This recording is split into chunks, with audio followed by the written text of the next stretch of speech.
बोलिए शंकर भगवान की जय। आप सभी को श्री माघ मास की हार्दिक शुभकामनाएं। श्री व्यास जी सुत जी से अब माघ मास का 21वां अध्याय सुनाते हैं। कहने लगे कि लोमश जी ने बताया कि पूर्व काल में अवंती देश में वीरसेन नाम का राजा था।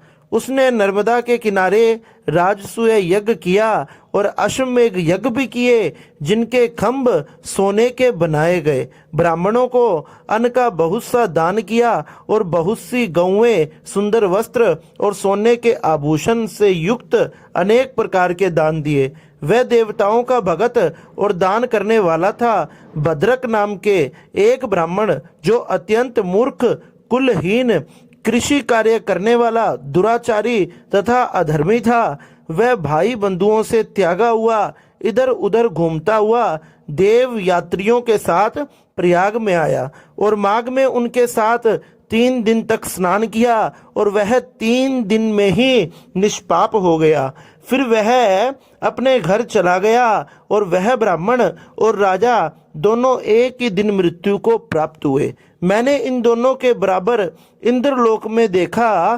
तेज, रूप, बल, स्त्री, वस्त्र और आभूषणों में दोनों समान थे। ऐसा देखकर उसके महात्म्य का क्या कहा जाए। राजा राज सूर्य यज्ञ करने वाला स्वर्ग का सुख भोग कर भी फिर भी जन्म लेता है, परंतु संगम में स्नान करने वाला जन्म मरण से रहित हो जाता है। गंगा और यमुना के संगम की हवा के स्पर्श से भी बहुत से दुख नष्ट हो जाते हैं। अधिक क्या कहें, किसी भी तीर्थ में किए गए पाप माघ मास में प्रयाग में स्नान करने से नष्ट हो जाते हैं। मैं पिशाच मोचन नाम का एक पुराना इतिहास सुनाता हूँ।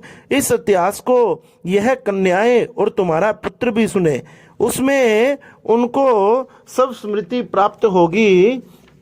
लोमश ऋषि बताने लगे कि इस प्रकार से जब लोमश ऋषि बताने लगे तो वह बड़े ध्यान पूर्वक सुनने लगे। पुराने समय में देवदूति नाम का एक बड़ा गंभीर और वेदों का पारंगत एक वैष्णव ब्राह्मण था। उसने पिशाच को निर्मुक्त किया था। वेद निधि कहने लगे कि वह कहाँ का रहने वाला था, किसका पुत्र, किस पिशाच को उसने निर्मुक्त किया, आप विस्तार पूर्वक बताएं। लोमश ऋषि ने कहा, किल्पज्ञ से निकली हुई सुंदर सरस्वती के किनारे पर उसका स्थान था। जंगल के बीच में पुण्य जल वाली सरस्वती बहती थी और वन में अनेक प्रकार के पशु विचरते थे। उस ब्राह्मण के शाप के भय से पवन भी बहुत सुंदर चलती थी तथा समय पर वर्षा भी बरसती थी। वन क्षेत्र रथ के समान था और उस जगह आश्रम में धर्मात्मा देवदूति रहता था। उसके पिता का नाम सुमित्र था और वह लक्ष्मी के वरदान से उत्पन्न हुआ था। वह सदैव आत्मा को स्थिर रखता, गर्मी में अपने नेत्र सूर्य की तरफ रखता और वर्षा में खुली जगह पर तपस्या करता। हेमंत ऋतु में सारस्वत सरोवर में बैठता और त्रिकाल संध्या करता। जितेंद्रिय और सत्यवादी भी था। आपसे आप गिरे हुए फल तथा पत्तियों का भोजन करता था। इसका शरीर सूखकर केवल हड्डियों मात्र रह गई थी। इस प्रकार उसको तप करते हुए वहां पर हजारों वर्ष बीत गए थे। तप के प्रभाव से उसका शरीर अग्नि के समान प्रज्वलित था और विष्णु की प्रसन्नता से ही वह सब कर्म करता था। दधीचि ऋषि के वरदान से ही वह श्रेष्ठ ब्राह्मण हुआ था। एक समय ब्राह्मण ने बैसाख महीने की एकादशी को हरि का पूजन कर उनकी सुंदर स्तुति तथा विनती करी।